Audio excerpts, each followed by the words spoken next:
പകുതി ഉറങ്ങിയവൻ ഇനി പൂർണ്ണമായിട്ട് ഉറങ്ങിക്കോളും. നമുക്ക് രാത്രിയിലെ പുറത്തേക്കൊന്ന് പോവാം. എന്നിട്ട് പുറത്തുനിന്ന് ഫുഡ് കഴിച്ചിട്ട് വന്നാ മതി. എനിക്കിപ്പോ പുറത്തേക്ക് പോവാൻ മൂടില്ലാന്ന് ഞാൻ പറഞ്ഞില്ലേ. നിനക്കിപ്പം പുറത്തിറങ്ങുന്നത് എനിക്കിഷ്ടം മോളെ. എനിക്കും അത് ഇഷ്ടാ, പക്ഷെ ഇന്ന് വേണ്ട.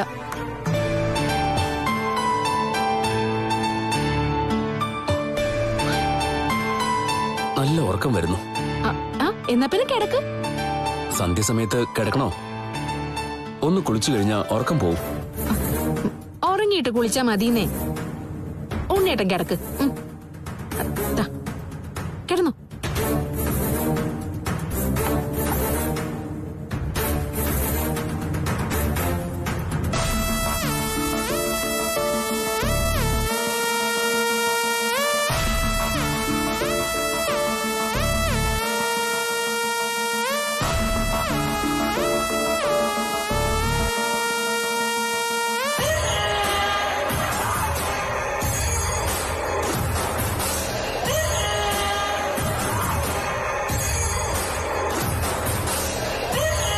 ഇനി 4-5 മണിക്കൂർ സുഖ ഉറക്കം. ഉണ്ണിയേട്ടാ, ഉണ്ണിയേട്ടാ, ഉണ്ണിയേട്ടാ, ഉണ്ണിയേട്ടാ.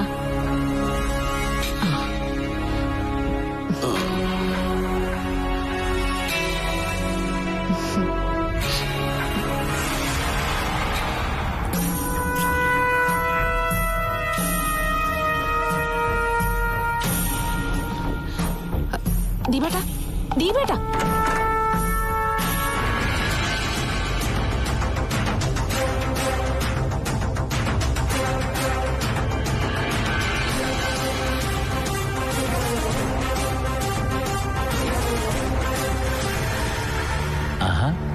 ഉറക്കിയോ?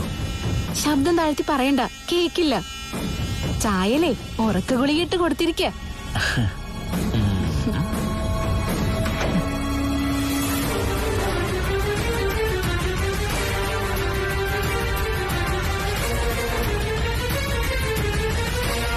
അയ്യോടാ പാവം. നീ ഭയങ്കര സാധനം തന്നെ കേട്ടോ. ഞാനിവിടെ വരട്ടെ, നമുക്കൊന്ന് ചുറ്റിയാലോ?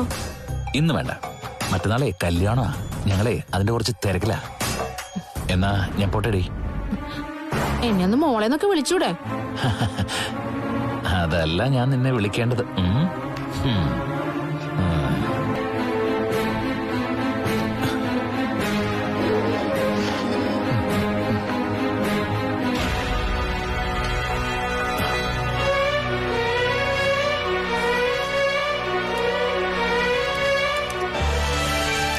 എല്ലാം ഉണ്ടാക്കി വെക്കാന്നല്ലാതെ കഴിക്കാൻ ആളില്ലായിരുന്നു. ഇപ്പോഴെങ്കിലും വന്നല്ലോ. മോളെ വിളിച്ചില്ലേ സാറേ? ഒരുപാട് വിളിച്ചു, അവള് വന്നില്ല.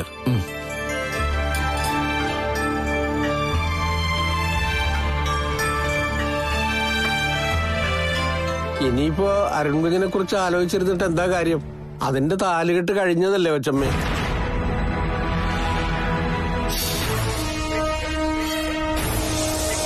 അത് തന്നെ ഞാനും പറഞ്ഞത്. അല്ലെങ്കിൽ തന്നെ അരുണും ആളും തമ്മിൽ ഒരു ചേർച്ചയില്ല. അവര് തമ്മിൽ പോയാലും നല്ല പ്രായവ്യത്യാസം ഫീൽ ചെയ്യും.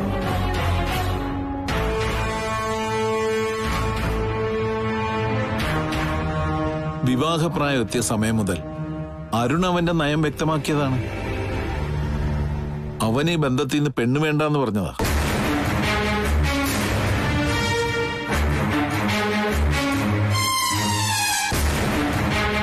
സ്നേഹിക്കാൻ അറിയാവുന്നൊരു പെൺകുട്ടി, അധികം സാമ്പത്തികമൊന്നുമില്ലാത്ത നല്ല സ്വഭാവമുള്ളൊരു പെൺകുട്ടി, അത്രേ അവനെ ആശിച്ചിട്ടുള്ളൂ.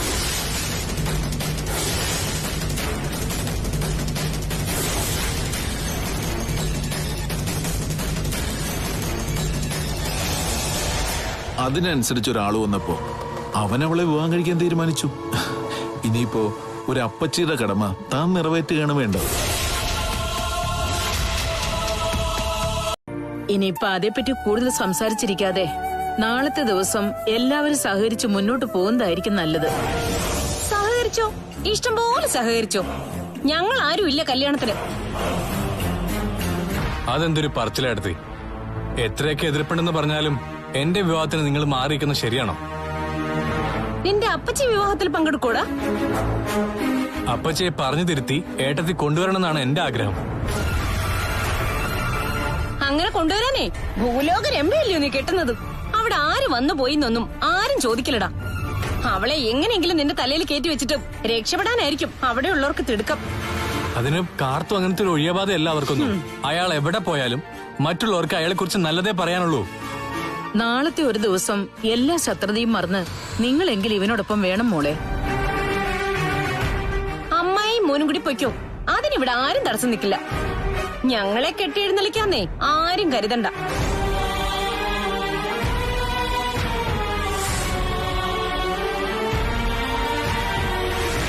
ഏട്ടന്റെ അഭിപ്രായം തന്നെയാണോ? അപ്പച്ചി ഇല്ലാത്ത വിവാഹത്തിൽ പങ്കെടുക്കാൻ കുറച്ച് ബുദ്ധിമുട്ടുണ്ട്.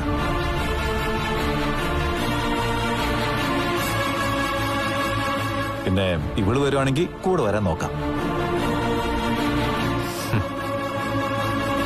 അന്ന് കാർത്തൂനെ കഴിച്ച് താലി കെട്ടിയപ്പോ നേരെ ഇങ്ങോട്ട് കൂട്ടിക്കൊണ്ടു വന്നാ മതിയായിരുന്നു. അങ്ങനെയെങ്കിൽ ഈ പരീക്ഷണം ഒഴിവായി കിട്ടിയാനെ. അനാഥയല്ലേടാ, പിന്നെ അങ്ങനെ കൊണ്ടുവരുന്നതിലേ തെറ്റില്ല.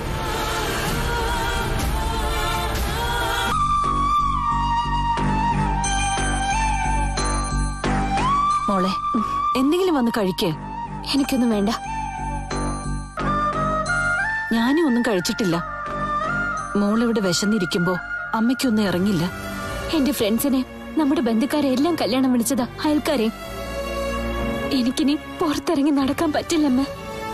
മോൾ ഉറപ്പിച്ചോ ഈ കല്യാണം നടക്കില്ല? എന്റെ മനസ്സിലുണ്ട് ഇനി എന്താ ചെയ്യേണ്ടതെന്ന്. അവൻ അതിബുദ്ധി കാണിച്ചെങ്കിൽ അതിനപ്പുറം ബുദ്ധി കാണിക്കാൻ എനിക്കറിയാം. ഈ പോലീസുകാർ വന്നതൊക്കെ അരുണേട്ടന്റെ അറിവോടെ ആയിരിക്കും അല്ലേ? പിന്നല്ലാതെ.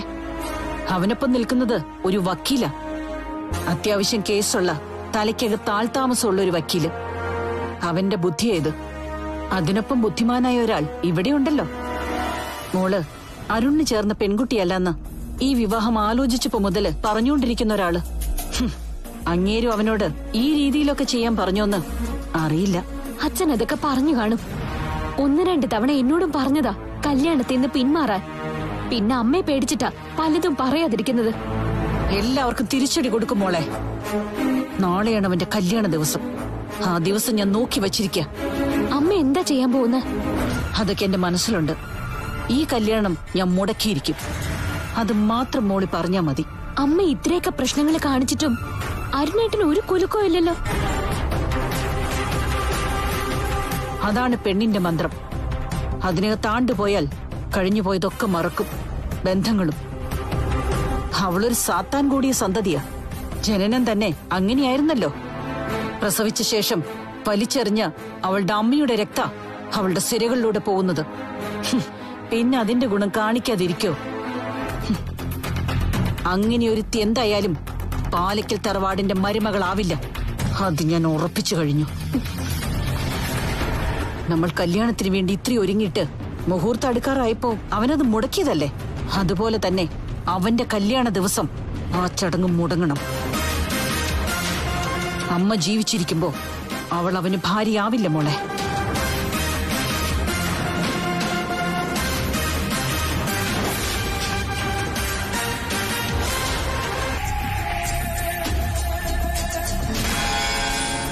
ഇന്നാണ് വിവാഹം. നമ്മുടെ മോനെ പോലായിരുന്നു അരുൺ. അപ്പൊ പിന്നെ ദേവ പങ്കെടുക്കാത്ത സ്ഥിതിക്ക് ഞാനെങ്കിലും ഒന്ന് പോകണ്ടേ? അവൻ ഇന്നലെ രാത്രിയും വിളിച്ചിരുന്നു. നമ്മുടെ ബന്ധുക്കളും പെങ്കൊച്ചിന്റെ ബന്ധുക്കളും ഒക്കെ അപ്പച്ചിയും മക്കളും വന്നില്ലേ എന്ന് ചോദിക്കും. താൻ വന്നാലേ മഞ്ജിമയും വരൂ. നമുക്ക് സദ്യ ഒന്നും കഴിക്കാൻ നിൽക്കണ്ട, ഒന്ന് ആള് കാണിക്കുക. താലികെട്ട് കഴിഞ്ഞതാണല്ലോ. മാലയിടൽ ചടങ്ങ് കണ്ടിട്ട് നമുക്കിങ്ങ് പോരാ. അവൾക്ക് ജീവിച്ചിരിക്കണമെങ്കിൽ ഇപ്പൊ കഴുത്തിലുള്ള ആ താലി അറുത്ത് കളയണം. അല്ലാതെ അവൾക്ക് എന്റെ കുടുംബത്തിൽ കയറാന്ന് കരുതണ്ട. അവരുടനെ പുറപ്പെടുമല്ലോ. പുറപ്പെടട്ടെ, ഞാനും അത് തന്നെ നോക്കിക്കൊണ്ടിരിക്ക. മഞ്ജുമ എന്തായാലും പോയില്ല. അവള് ഇടതടവില്ലാതെ വിളിക്കുന്നുണ്ട്. അവിടെ നടക്കുന്ന സംഭവങ്ങളുടെ കമന്ററി എന്റെ കാതിൽ എത്തുന്നുണ്ട്. അപ്പപ്പോ ഞാനെല്ലാം അറിഞ്ഞുകൊണ്ടിരിക്കുകയാണെന്ന സാരം. ഇങ്ങനെയൊന്നും ഉണ്ടാകുമെന്ന് സ്വപ്നത്തിൽ പോലും കരുതിയതല്ല. എന്റെ അനന്തരവനെ എനിക്ക് നഷ്ടപ്പെടുമെന്ന് ഞാനും സ്വപ്നം കണ്ടതല്ല. എന്നെ ചിതയിൽ വച്ചുന്ന് ഞാൻ അവനോട് പറഞ്ഞു. എന്നിട്ട് അവനൊരു കുലുക്കുമില്ല. പേരിനൊരു ദിവസം വന്നു മാപ്പ് പറയാനായിട്ട്. എനിക്കതല്ല വേണ്ടത്. അപ്പച്ചിയെ വേണ്ടാന്ന് വച്ചിട്ട് ഒരു ബന്ധവും വേണ്ടാന്ന് പറയുന്ന അനന്തരവനെയാ. അതല്ലാതെ ഞാൻ ക്ഷമിക്കില്ല. എന്റെ മനസ്സിലെ കത്തലുണ്ടല്ലോ, അത് കെട്ടുപോയില്ല.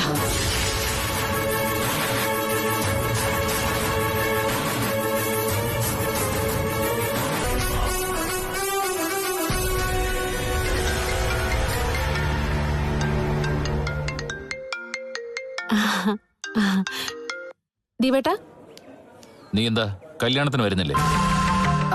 അല്ല അത് എടീ, കാർത്തു നിങ്ങളെയൊക്കെ നേരിട്ട് വന്ന് കല്യാണം വിളിച്ചതല്ലേ? അതുകൊണ്ട് എല്ലാവരും കല്യാണത്തിന് പങ്കെടുക്കണം. കണ്ണേട്ടന് അമ്മ ഉറപ്പായിട്ട് കൂടെ ഉണ്ടാവണം. ഞങ്ങൾ എന്തിനാ ദീപേട്ടാ വരുന്നത്? ഉണ്ണിയേട്ടന് ഇഷ്ടമല്ല അത്. എന്നാലേ എനിക്കിഷ്ടമാണ്.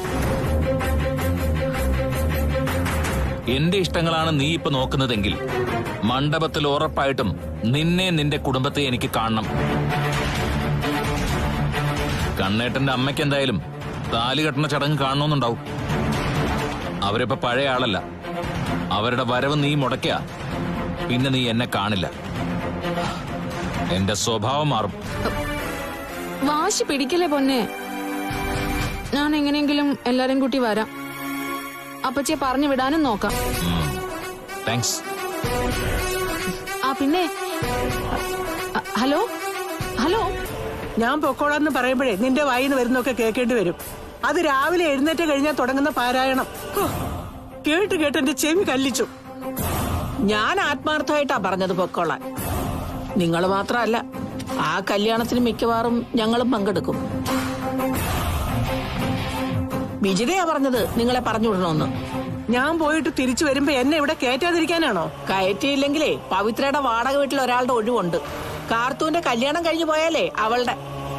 അതുകൊണ്ട് നിങ്ങൾക്ക് അവളുടെ മുറി ഉപയോഗിക്കാവുന്നതേ ഉള്ളൂ. അവൾ ഉള്ളപ്പോ തന്നെ അങ്ങോട്ട് പോണോന്ന് ചിന്തിച്ചതാ ഞാൻ. പിന്നെ ഇവിടുന്ന് ഇറക്കി വിട്ടത് ഞാൻ ഇവിടെ ചേർന്നല്ലേ. അതുകൊണ്ടാ അതിന് മുതിരാത്തത്.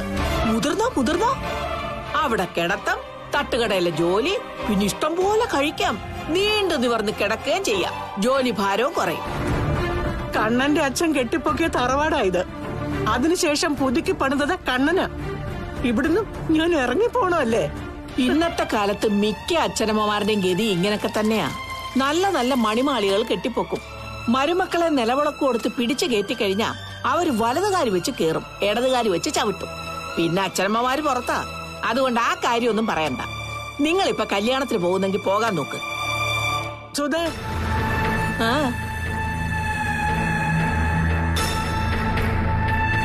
ഞാൻ കല്യാണത്തിന് പൊക്കോളാൻ പറഞ്ഞത് നല്ല മനസ്സോടെയാണോ? കുറെ കാലമായി കല്യാണത്തിനും നൂലുകെട്ടിനും ഒക്കെ പങ്കെടുത്തിട്ട്. കൊറോണ വന്നതിൽ പിന്നെ ആരും അധികം ഒന്നിനും പങ്കെടുക്കാറില്ല. 60 കഴിഞ്ഞവരൊന്നും പുറത്തിറങ്ങാറുമില്ല. നിങ്ങൾക്ക് 75 ആയില്ലേ? എന്റെ കണ്ണനൊന്നും ജയിലിൽ നിന്ന് ഇറങ്ങിയിട്ട് അവനെ കണ്ടിട്ട് ചത്താലും വേണ്ടില്ല. അവനിനി ആരെ കൊല്ലാനാണോ പുറത്തിറങ്ങുന്നത്? അവൻ ആരെയും കൊല്ലുവാൻ തിന്നുവൊന്നുമില്ല. ഇപ്പൊ ജയിലിൽ കിടക്കുന്നതേ അവൻ വല്ലതും ചെയ്തിട്ടാണോ? പറമ്പിൽ അവൻ മനുഷ്യന് കഴിക്കാവുന്ന വിത്തേ ഇറക്കിയിട്ടുള്ളൂ, അല്ലാതെ കഞ്ചാവൊന്നും നട്ടിട്ടില്ല. കടയിൽ നിന്ന് നല്ലതേ കൊടുത്തിട്ടുള്ളൂ. എന്നിട്ടും പിന്നെ പോലീസ് കടയിൽ നിന്ന് കഞ്ചാവ് കണ്ടെടുത്തെങ്കിലേ അതിന്റെ കാരണക്കാരൻ നിന്റെ കെട്ടിയോനാ, കരുണൻ, ആ കാലൻ. ഇതുപോലുള്ള വർത്താനമായി എന്നെ കൊണ്ട് ഓരോന്ന് പറയിപ്പിക്കുന്നെ. എന്നാലും പുതിയ സാരിയൊക്കെ കിട്ടിയല്ലോ, അത് എടുത്തോണ്ടേ കല്യാണത്തിന് പോകാൻ നോക്ക്. എന്നിട്ട് ചെറുക്കാൻ പെണ്ണിന്റെ കഴുത്ത് താലി കെട്ടുമ്പോ മുടിയണേന്ന് പ്രാർത്ഥിക്കും. അങ്ങനെ പ്രാർത്ഥിക്കാനല്ലേ നിങ്ങൾക്ക് കഴിയൂ. അങ്ങനെ പ്രാർത്ഥിക്കുന്ന ഒരു കനകയുണ്ടായിരുന്നു, അവര് ചത്തുപോയി. അമ്മ എത്തിയോ? അയ്യോ, ഒരുങ്ങി ഇറങ്ങിയപ്പോ തടഞ്ഞതാ. പിന്നെ എന്തോ വെളിപാടുണ്ടായതുപോലെ പൊക്കോളാൻ പറഞ്ഞു. അത് നന്നായി. അമ്മ ഇന്നത്തെ ദിവസം ഉറപ്പായിട്ടും അവിടെ വേണം. കയ്യിൽ പൈസയൊന്നും ഇല്ലെങ്കിലും എന്റെ പൊന്നു കൊടുത്ത് കുറച്ച് ഉരുപ്പടി ഉണ്ടാക്കിയത് അമ്മോക്ക് തരാൻ. അതങ്ങ് തട്ടിപ്പറിച്ചെടുത്തു സുധ. സാരമില്ലമ്മേ, അമ്മ വന്നല്ലോ, അത് മതി. കഴുത്തിലും കയ്യിലും ഒക്കെ ഇഷ്ടത്തിനുണ്ടല്ലോ. തട്ടുകടയിലെ വരുമാനം മിച്ചം പിടിച്ച് കുറച്ചൊക്കെ വാങ്ങി. പിന്നെ അരുണും ഇങ്ങോട്ട് കൊടുത്തുവിട്ടു കുറച്ചു പൊന്ന്. മനുഷ്യത്വം ഉള്ളവനാ, നല്ലവനാ. അല്ലെങ്കിൽ ആരെങ്കിലും ഇന്നത്തെ കാലത്ത് ഇങ്ങനെയൊക്കെ ചെയ്യുമോ?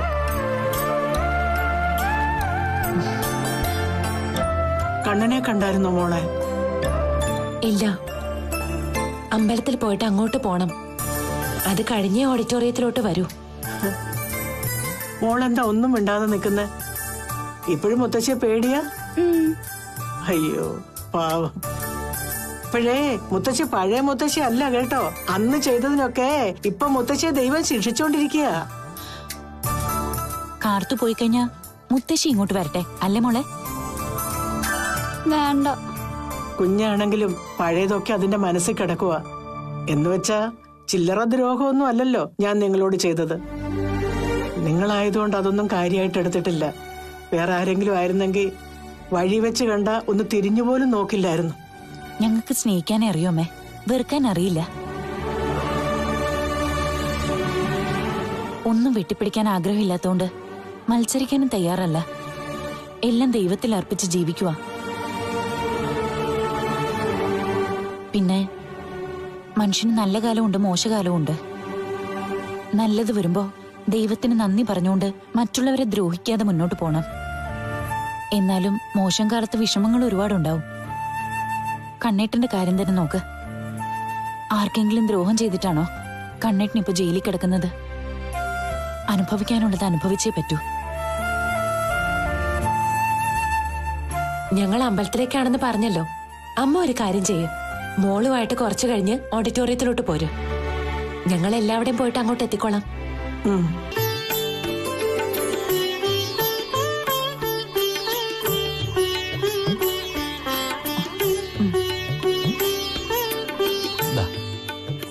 സന്തോഷായോ? കല്യാണം കഴിഞ്ഞ് സമയം കിട്ടുമ്പോ രണ്ടാളും കൂടെ വരണം. കഴിഞ്ഞ ദിവസം വന്നല്ലോ. എങ്കിലും ഒന്നിച്ച് ജീവിക്കാൻ തുടങ്ങിയ ശേഷം വരുന്നതിന് ഒരു പ്രത്യേകതയുണ്ട്.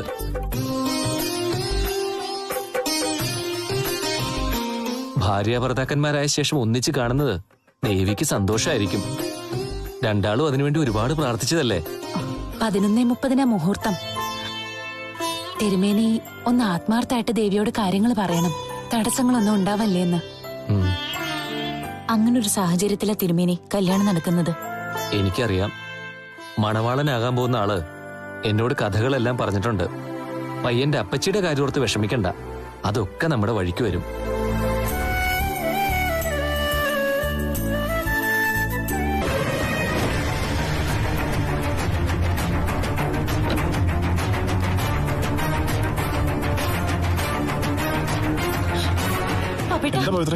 ഞാനും കാർത്തും അമ്പലത്തിൽ പോയിട്ട് കണ്ണേട്ടനെ കണ്ടിട്ട് വരുന്ന വഴിയാ 2-3 പേര് കാറിൽ വന്നിട്ട് കാർത്തുനെ പിടിച്ചോണ്ട് പോയി.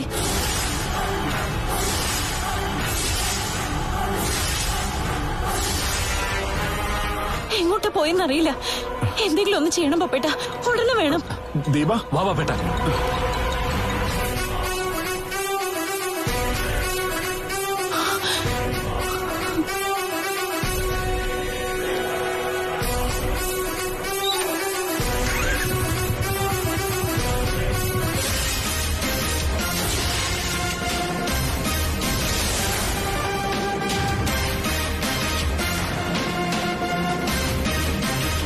ഈ കല്യാണം നടക്കില്ലെന്ന് താൻ ആവർത്തിച്ചോണ്ടേ ഇരിക്കുകയായിരുന്നു. അതുകൊണ്ട് ഞാനാണോ അവളെ തട്ടിക്കൊണ്ടുപോവാൻ ആളെ വിട്ടത്? എന്നാ ഇനി അങ്ങനെ പറഞ്ഞു നടക്ക്. മൈക്കും കാറും വെച്ച് അനൗൺസ്മെന്റ് ചെയ്യേ. ഞാൻ ആരോടും ഒന്നും പറയാൻ പോകുന്നില്ല. പക്ഷേ ഇതിൽ തനിക്ക് പങ്കുണ്ടെങ്കിൽ അത് പൊറുക്കാൻ പറ്റാത്ത തെറ്റാണെന്നേ ഞാൻ പറയൂ. നിർത്തടാ.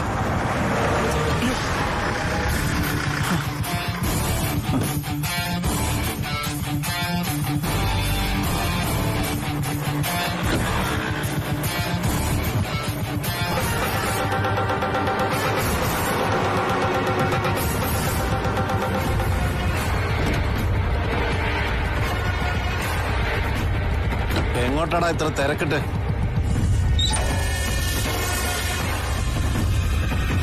സാറേ, ഇന്ന് കല്യാണം നടക്കാനെന്ന പെൺകുട്ടിയെ തട്ടിക്കൊണ്ടുപോയി. അവളെ അന്വേഷിച്ചിറങ്ങിയതാ. അവള് നിന്റെയൊക്കെ കസ്റ്റഡി തന്നെ കാണും. സാറേ, ദയവ് ചെയ്ത് ഞങ്ങളെ പോവാൻ അനുവദിക്കണം. തട്ടിക്കൊണ്ടുപോയവര് കൊല്ലാനാണോ കൊണ്ടുപോയതെന്ന് അറിയില്ല. നിങ്ങൾ രണ്ടും വണ്ടിയിലോട്ട് കയറി. എന്തിന്റെ പേരില്ല സാറേ ഞങ്ങളെ കൊണ്ടുപോകുന്നേ? അതൊക്കെ സ്റ്റേഷനിൽ ചെന്നിട്ട് പറയാം. സാറേ, ഒരു പെൺകുട്ടിയുടെ ഭാവിയുടെ പ്രശ്നമാണ്. പെൺകുട്ടികളുടെ ഭാവികളാണല്ലോ നിന്റെയൊക്കെ ജോലി. ഇവന്മാരെ പിടിച്ച് ജീപ്പ് കയറി. സാറേ പ്ലീസ്, ഞങ്ങൾ ഒരു തെറ്റും ചെയ്തിട്ടില്ല. നീയൊക്കെ പുണ്യാളന്മാരാന്ന് അറിയാവടാ. കേരള അങ്ങോട്ട്. എന്താണ് തുറിച്ചു നോക്കുന്നേ? കേരള അങ്ങോട്ട്. സാറേ, ഇവിടുത്തെ കൃഷി ഓഫീസറാ ആ പെൺകുട്ടിയെ കല്യാണം കഴിക്കാൻ പോകുന്നു. ആയിക്കോട്ടെ, ആ പെൺകുട്ടിയെ തട്ടിക്കൊണ്ടുപോയത് എവിടാന്ന് ആ കൃഷി ഓഫീസർ വരുമ്പോൾ പറയണമെങ്കിൽ നിന്നെയൊക്കെ ആദ്യം കൊണ്ടുപോയി അവൾ എവിടെയാണെന്ന് ഞങ്ങൾ മനസ്സിലാക്കണം. നിന്നെയൊക്കെ കൊണ്ട് ഇത് പറയിപ്പിക്കണം. ഞങ്ങളെ കൊച്ചിനെ ഞങ്ങൾ തട്ടിക്കൊണ്ടു പോവാ സാറേ. ഞങ്ങളുടെ കൊച്ചോ? നീ എന്താണ് ആ കൊച്ചിന്റെ അപ്പനാ? ഇവന്മാരെ പിടിച്ച് വണ്ടി കെട്ടോ. വാടകോട്ട് വീട് സാറേ, കേറിക്കോളാന്ന് പറഞ്ഞില്ലേ? കേറങ്ങോട്ട്. അവന്മാരെ CI ബാഹുലയും പൊക്കി. ഇനി നമുക്ക് നെഞ്ചും വിരിച്ച് ചെന്നുകൂടായോ? എങ്കിലും മറ്റുള്ളവർ സംശയിക്കില്ലേ? എന്റെ സുധേ, ഈ കല്യാണം നടത്തില്ല എന്ന് നമ്മളെക്കാളും വാശി അരുണിന്റെ അപ്പച്ചിക്കായിരുന്നല്ലോ. അതുകൊണ്ട് അവരുടെ തലയിൽ കുറ്റം കെട്ടിവെച്ചുകൂടെ? നമ്മൾ വിചാരിക്കുന്ന രീതിയിൽ സംഭവങ്ങൾ വന്നാൽ നല്ലതാ. അങ്ങനെയേ വരൂ. നീ ധൈര്യമായിട്ടിരിക്കടി. എടീ, അവക്ക് നല്ലൊരു ബന്ധം കിട്ടുന്നത് നമുക്കും നമ്മുടെ മോക്കും പ്രശ്നമാ. അതിനിടയ്ക്ക് ആ വധൂരന്മാരെ അനുഗ്രഹിക്കാൻ അവിടെ ചെല്ലണമെന്ന് ഒരുത്തൻ ഓർഡർ ഇട്ടിരിക്കുന്നത്. നമ്മള് മുഹൂർത്ത സമയത്ത് അവിടെ എത്തും. പക്ഷെ താലുകെട്ട് നടക്കില്ല ഒരിക്കലും. ഇത് കേസാവത്തില്ല മനുഷ്യ. ഒരിക്കൽ കൊലക്കുറ്റത്തിന് ജയിലിൽ കിടന്നവൻ ആ ദീപൻ. പപ്പനോ കഞ്ചാവ് കേസിൽ പ്രതിയായ കണ്ണന്റെ കൂട്ടുകാരനും. അവനെയൊക്കെ കള്ളക്കേസിൽ കൊടുക്കുന്നതിന് ഞാൻ പണം വാരി എറിയവടി. സുധേ, CI ബാഹുലയിലും നമ്മുടെ ഒപ്പം നിൽക്കും. ചുരുക്കി പറഞ്ഞാൽ ഇവിടെ നമ്മുടെ 2 ശത്രുക്കളാ ഇല്ലാതാകുന്നത്, കാർത്തൂവും ദീപനും. കാർത്തൂന്റെ കാര്യം പറഞ്ഞാൽ മാത്രം മതി, ദീപേട്ടന്റെ കാര്യം പറയണ്ട. മോക്ക് ഒരു സന്തോഷ വാർത്തയുണ്ട്. ഇന്ന് കല്യാണം നടക്കില്ല. കല്യാണം നടക്കില്ലേ? നടക്കും. കാർത്തൂന്റെ കല്യാണമല്ല, അവളുടെ മരണം.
കാറിനകത്തുള്ള പെൺകുട്ടിയെ പുറത്തേക്ക്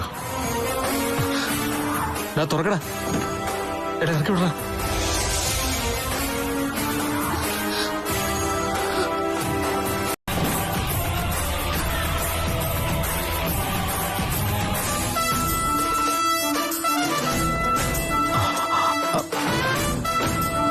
പ്ലീസ്.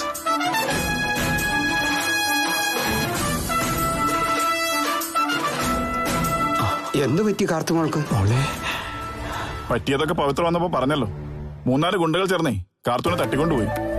അവരോടിച്ചിട്ട് സാർ ആദ്യം കാർത്തൂനെയും പിന്നെ പോലീസുകാരെ പിടിച്ചുകൊണ്ടുപോയി ഞങ്ങളെയും പുറത്തിറക്കി. സാർ ആരാ? ഞാൻ രവിചന്ദ്രവർമ്മൻ.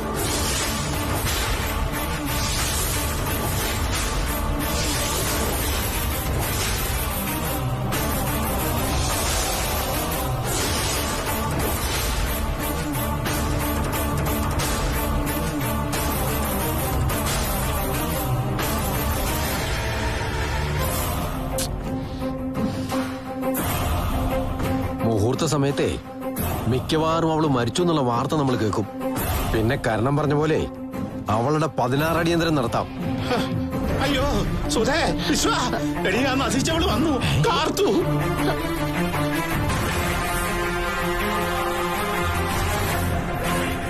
അയ്യോ, അവള് മാത്രമല്ലേ കൂടെ ദീപനും പപ്പനും ഉണ്ട്. അയ്യോ,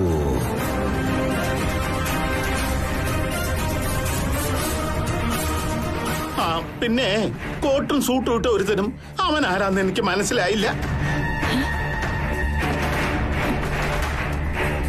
എല്ലാം വെള്ളത്തിൽ വരച്ച വര പോലെ ആയല്ലോടി സുധേ.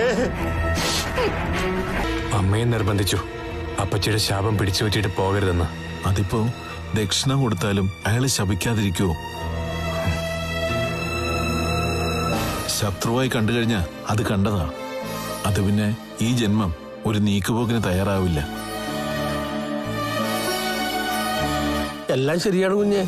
നല്ലൊരു കാര്യത്തിന് പോകുമ്പോ അപ്പച്ചയുടെ വായലിരിക്കുന്നത് കേൾക്കാതെ പോകുന്നതാ നല്ലത്. ഏതായാലും വന്നതല്ലേ നീ, എനിക്ക് ദക്ഷിണതാ.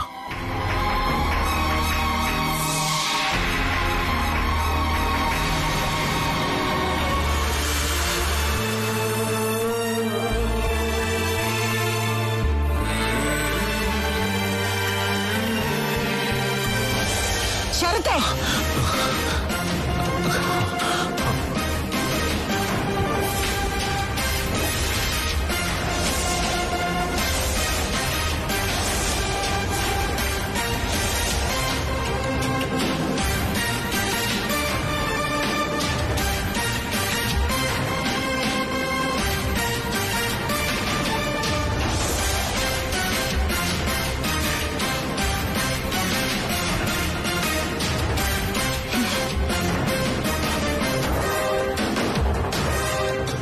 എന്തെവിടെ? അരുൺ ദക്ഷിണ തരാൻ വന്നതാ. അവന്റെ ഒരു ദക്ഷിണ നോക്ക് മോളെ, അവൻ പുതുമണവാളുടെ വേഷം കെട്ടി വന്നിരിക്കുന്നു. നോക്ക്, ഇന്ന് നിന്റെ കല്യാണം അല്ലേ? മകരമാസത്തിൽ നടക്കേണ്ട കല്യാണം കുംഭത്തിലായി അല്ലേടാ?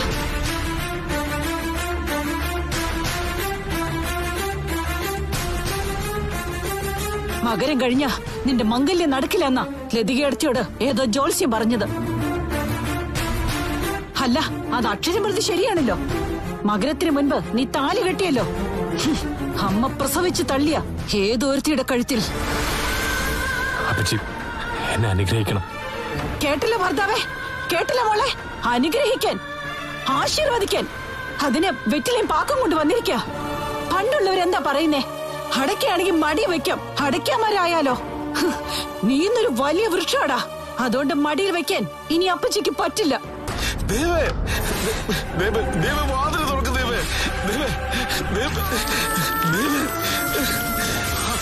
അപ്പച്ചി, അപ്പച്ചി വേണ്ട അപ്പച്ചി.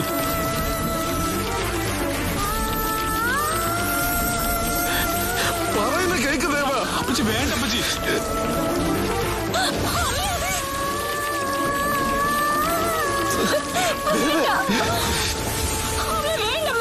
പറയുന്ന കേക്ക് ദേവ.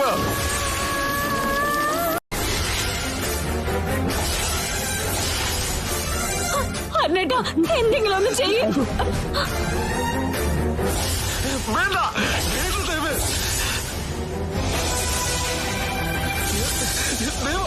ദേവ. അപ്പച്ചി, ഞാൻ കത്തിത്തീരാതിരിക്കണമെങ്കിൽ നീ കല്യാണത്തിന് പിന്മാറണം. കാർത്തൂനെ മറക്കണം.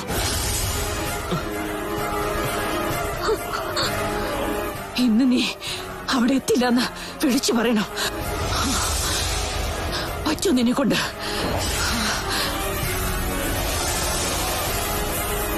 ഒന്ന് പറയാനേട്ടാ, പറ്റൂന്നൊന്ന് പറ.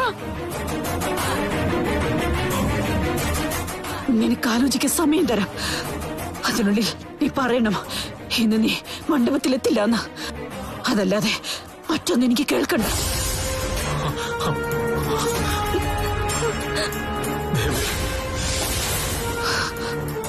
അണിഞ്ഞൊരുങ്ങി നിൽക്കുന്നവള്, എന്നെ വഞ്ചിച്ചവള് അലമുറയിട്ട് കരയട്ടടാ. അതല്ല, ഞാൻ ദഹിക്കുന്നതാണ് നിനക്ക് കണ്ടെങ്കിൽ അതും ആയിക്കോട്ടെ. ഏതാണെന്ന് നീ തീരുമാനിക്ക.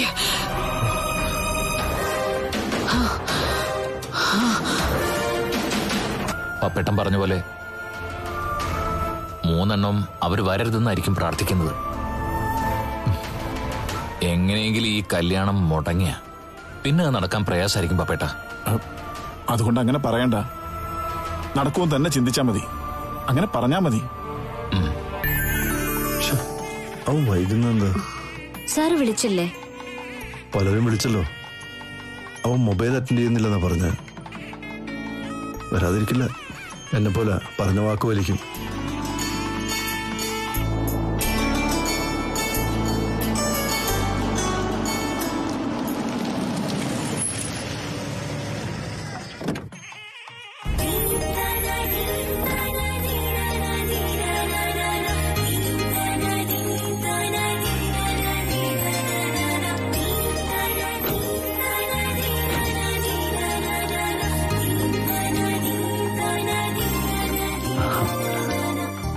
കൊള്ളാല്ലേ? കൊള്ളാം.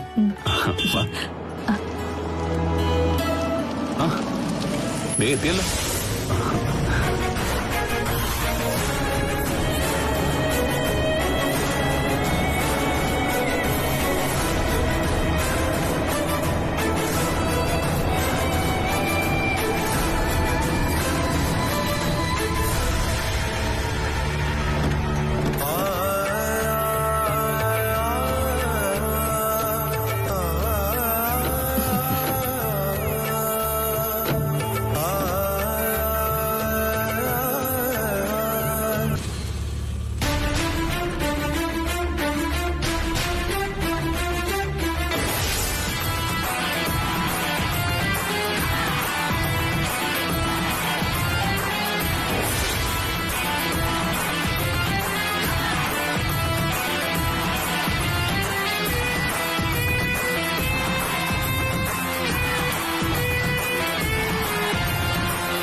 നിന്റെ സമയം കഴിഞ്ഞു. എന്റെയും. അപ്പച്ചി പറയുന്നത് ഞാൻ കേൾക്കാം.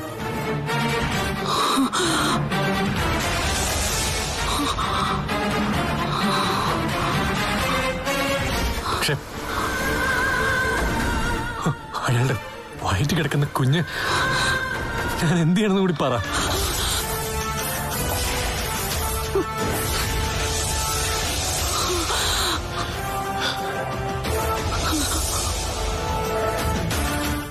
അതെ അപ്പച്ചി, അയാള് പ്രഗ്നന്റാ. ഒരു അമ്മയാകാൻ തയ്യാറെടുക്കുന്ന പെൺകുട്ടിയെ.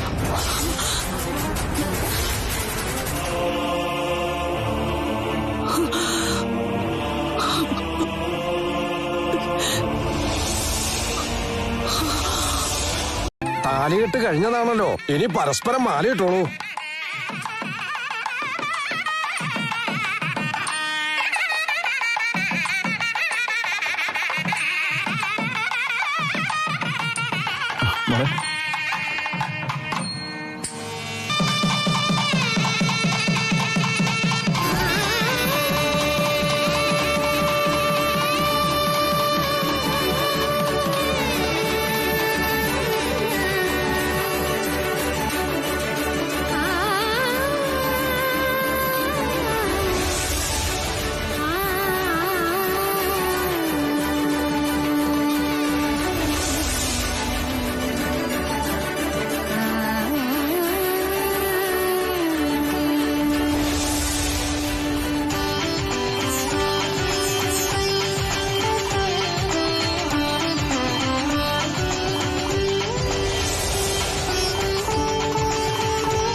കൈ പിടിച്ചു കൊടുത്തോളൂ.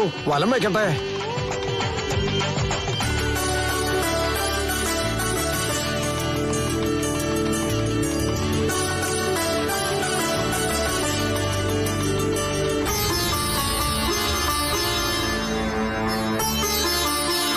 അപ്പച്ചിയുടെ മുഖത്ത് ഒരു തെളിച്ചുമില്ല. എനിക്ക് കാണുമ്പോ പേടിയാവോ? അവിടെ ചെന്ന ശേഷം എന്തൊക്കെ പറ്റുമോ എന്തോ. എങ്കിലും മുഹൂർത്തം എടുത്തപ്പോ പോലും എത്താതിരുന്ന അരുൺ വരില്ലെന്ന് തന്നെയല്ലേ നമ്മൾ കരുതിയത്. എന്നിട്ടും വന്നല്ലോ. അതുപോലെ തന്നെ എല്ലാ ആപത്തുകളും ഒഴിഞ്ഞു പോകും മോളെ. നമ്മുടെ കണ്ണേട്ടൻ എന്നും ആഗ്രഹിച്ചത് മോളുടെ നല്ല ജീവിതമാ. അതിന് അരുണിനെ പോലൊരു നല്ല സ്വഭാവമുള്ള ഭർത്താവിനെ മോൾക്ക് കിട്ടിയേ പറ്റൂ.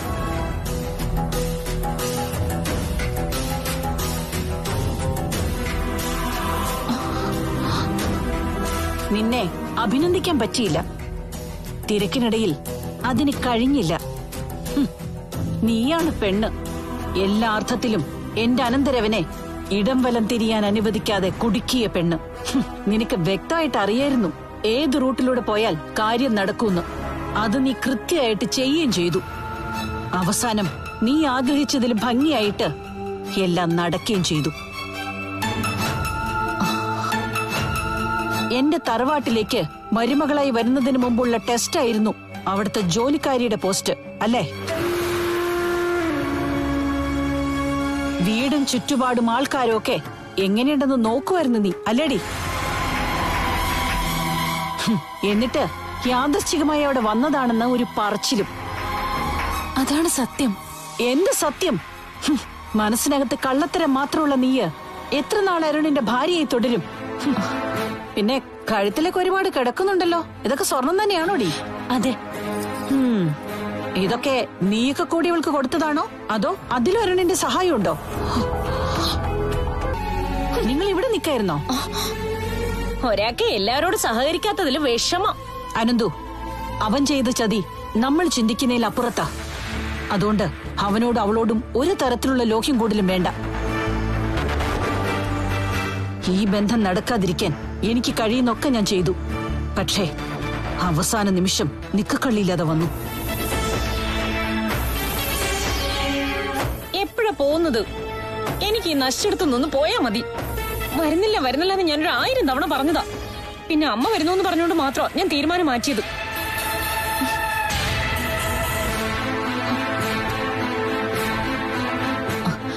എല്ലാവർക്കും ദേഷ്യമാണെന്നറിയാം. എങ്കിലും സദ്യ വിളമ്പി തുടങ്ങി. വന്നപ്പോ മുതല് സദ്യ വിളമ്പലായിരുന്നല്ലോ. എല്ലാം നന്നായി ആസ്വദിച്ചു. ഇപ്പൊ വിശപ്പ് തീരെയില്ല. ആഹാരം കാണുമ്പോ ആർത്തി നിനക്കൊക്കെ ആയിരിക്കും. പോയിരുന്ന് കഴിക്ക്. ഇത് കല്യാണം നടക്കുന്ന ഓഡിറ്റോറിയം. ഇവിടെ വെച്ച് സദ്യ കഴിക്കണമെന്നോ താലപ്പൊലി എടുക്കണമെന്നോ ഒക്കെ പറയാം. പക്ഷേ അന്യാണെങ്കിലും അനിയത്തിയായി കാണുന്ന അവളെ കാണാനോ ബന്ധം കൂടാനോ അങ്ങോട്ട് വന്നേക്കരുത്. അവളെ മാത്രമല്ല, ഈ ബന്ധം ചെയ്യാൻ കാരണക്കാരായ എല്ലാവരോടും ഞങ്ങൾക്ക് വെറുപ്പാ.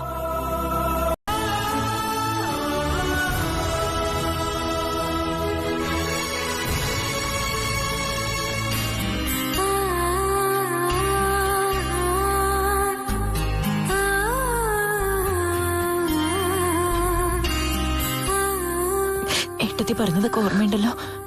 മോൾ എന്ത് സഹിക്കുന്നറിയാം. എങ്കിലും വിഷമം കൂടുമ്പോ ഓടിയെങ്കിൽ പോന്നേക്കരുത്. അരുണും അമ്മയും അരികിലുണ്ടെന്ന് ആശ്വസിക്കണം.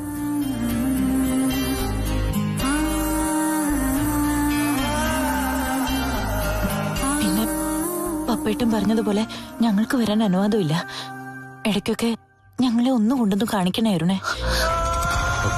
അത് പിന്നെ പറയണോ എടുത്തി?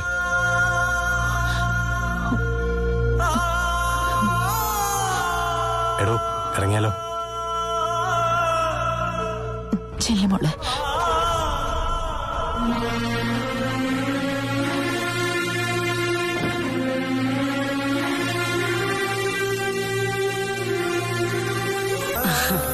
ഇറങ്ങി വാ മോളെ.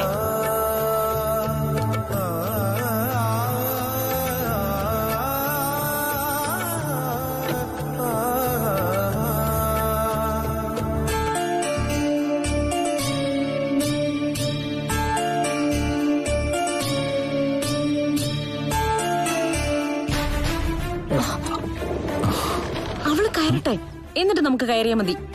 കൂടെ കയറണ്ട.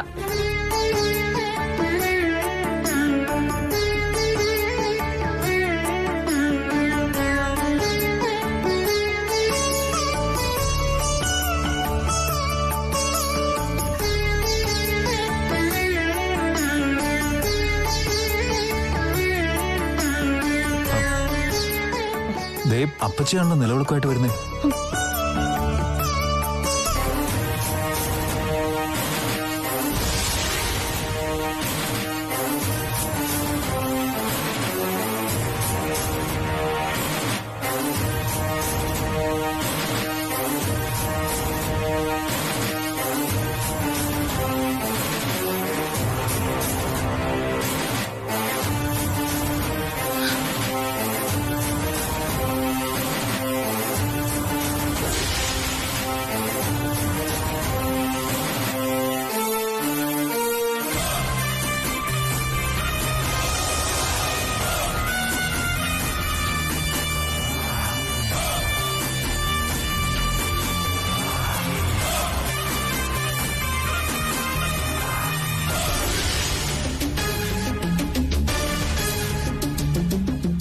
രാഗി കൊണ്ടായിരിക്കും കൈ പിടിച്ച് കയറ്റുന്നത്.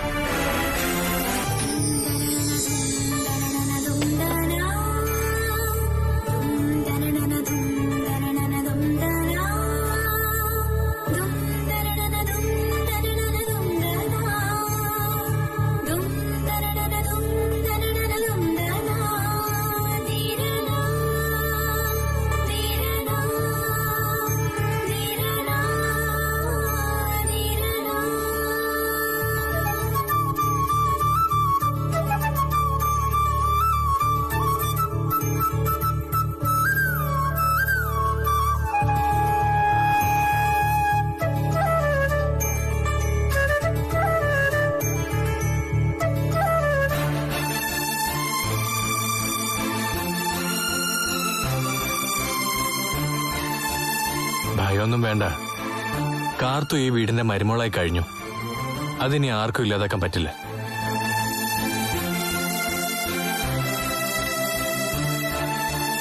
ഈ പൂജാമുറിയിൽ വിളക്ക് തെളിയിക്കാൻ താനിനി എന്നും വേണം.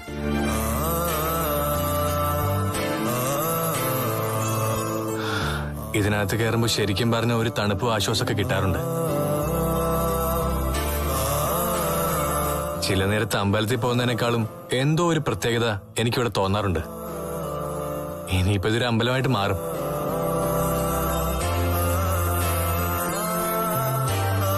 ഇതിനകത്തുള്ള ദൈവങ്ങള് തനിക്കിനി തുണയായിട്ട് നിൽക്കുകയും ചെയ്യും. താമ്പാ